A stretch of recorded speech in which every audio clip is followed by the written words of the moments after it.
नमस्कार। नहीं, देखिए, आप बोल रहे हो कि पैलेट गन लगी है, मगर मैं ये समझाना चाहता हूं पैलेट गन कब लगी है। पैलेट गन तब लगी है जब मेरे भाई हिंदुस्तान का तिरंगा लिए ऐसे पीसफुल प्रोटेस्ट कर रहे थे। सरकार ने कहा है कि कोई पैलेट गन यूज नहीं हुई है, कहा है ना। ये देखिए, ये है पैलेट गन, थोड़ा घूम जाओ। इसको कहते हैं पैलेट गन, इसको कहते हैं पैलेट गन।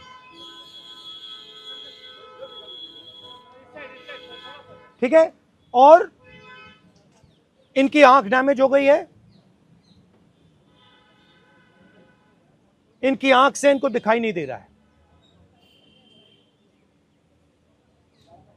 तो ये हमारे फ्यूचर है हिंदुस्तान के। ऐसे हजारों युवाओं पर पैलेट गन चलाई गई है, लाठी चलाई गई है, मारा गया है, पीटा गया है। और ये क्या कर रहे हैं?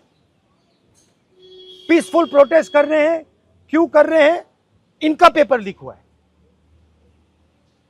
इन्होंने पुलिस का एग्जाम किया, मेहनत की, सालों मेहनत की, और फिर एक दिन इनको बताया गया कि भैया पेपर लीक हो गया है, आपके पास 60-70 लाख रुपए नहीं है, जिसके पास है वो पेपर खरीद के चला गया, आप जानो, आपका काम जाने।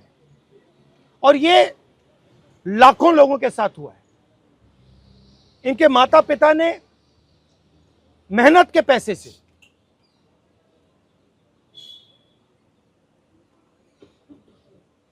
इनको अपॉर्चुनिटी दी।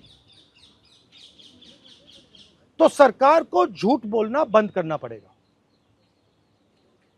सरकार ने हमारे फ्यूचर पर आक्रमण किया है, और फ्यूचर क्या कह रहा है? फ्यूचर सिर्फ 3 चीजें कह रहा है। पहली बात,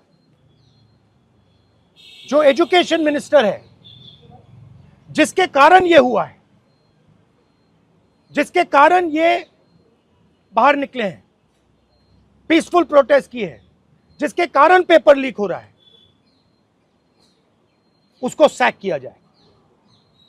दूसरी मांग कि ये जो हमारे फ्यूचर पे गोली चलाए हैं, लाठी मारे हैं, उन पर कार्रवाई होनी चाहिए। और तीसरी मांग कि नरेंद्र मोदी जी, जो पूरे सिस्टम के ऑपरेटर हैं, वो ऐसे जैसे हजारों युवाओं से माफी मांगे। इनका फिजिकल डैमेज हुआ है। मैं आपसे कह नहीं सकता हूं कि इनकी आंख बचेगी नहीं बचेगी। इनकी कोई गलती नहीं है। तो ये 3 मांगे हैं। हमारे स्टूडेंट्स को मारना बंद कीजिए, धमकाना बंद कीजिए, और ये मांगे पूरी कीजिए। यही मैसेज है। हाँ, हरियाणा सवाल है, अभी जेपी नड्डा और जो मंत्री गए थे सीजेपी से बात करने, वो कह रहे 2 मांग पर तो सहमति हमारी बन गई है कि जो मुकदमा हुआ उसे दर्ज करने से वापस कर लेंगे और एक्शन भी ले लेंगे, लेकिन जो मुख्य मांग है धर्मेंद्र प्रधान का इस्तीफा, वो कह रहे हैं कल दोपहर में इस पे बात करेंगे। हमने पोजीशन क्लियर कर दी है, स्टूडेंट्स ने पोजीशन क्लियर कर दी है। जो उनकी मांग है उसे हम रिपीट कर रहे हैं। Dharmendra Pradhan is a criminal education minister. He has to be removed. He is a symbol of the collapse of our education system. He has to go. He is the reason my brother has got shot. He is the reason thousands of people are outside. He has to go. Thank you.